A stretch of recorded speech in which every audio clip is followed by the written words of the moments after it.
Hi friends, எல்லோரும் எப்படி இருக்கிறீங்க? Welcome back to our channel. எஸ்பிஓவில் எஸ்டர்டே வந்திருக்கக்கூடிய அப்டேட்ஸில் ரொம்பவுமே இம்பார்ட்டன்ட் அப்டேட் அப்படின்னு பார்த்தோன்னா, டெலகிராமில் குரூப் க்ரியேட் பண்ணுறது.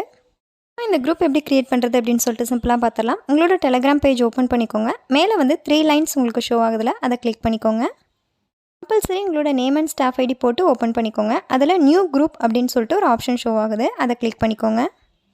இதில் வந்து உங்களோட காண்டாக்ட்ஸ் எல்லாமே ஷோ ஆகும். அதில் வந்துட்டு நீங்கள் கொடுத்துருக்கக்கூடிய டீம்மேட்ஸில் யார் உங்களுக்கு கரெக்டாக இப்போ டாஸ்க் பண்ணிகிட்ருக்காங்க, அப் டு டேட்டில் இருக்காங்களோ அவங்கள மட்டும் ஆட் பண்ணிக்கோங்க.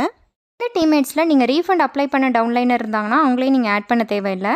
ரெகுலராக டாஸ்க் பண்ணலை அப்படின்னாலுமே அவங்களே நீங்கள் ஒமிட் பண்ணிடுங்க. அவங்களே இந்த குரூப்பில் ஆட் பண்ண வேணாம். உங்களோட டவுன்லைனரில் யார் அப் டு டேட்டாக கரெக்டாக டுடே வரையுமே டாஸ்க் பண்ணிட்டுருக்காங்களோ அவங்கள மட்டும் ஆட் பண்ணிக்கோங்க.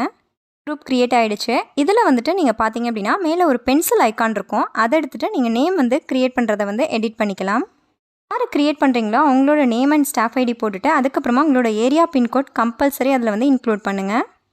கீழே ஒரு டவுன்லைனர் ஆக்டிவாக இருந்தால் கூட கம்பல்சரியாக நீங்கள் குரூப் க்ரியேட் பண்ணியிருக்கணும்.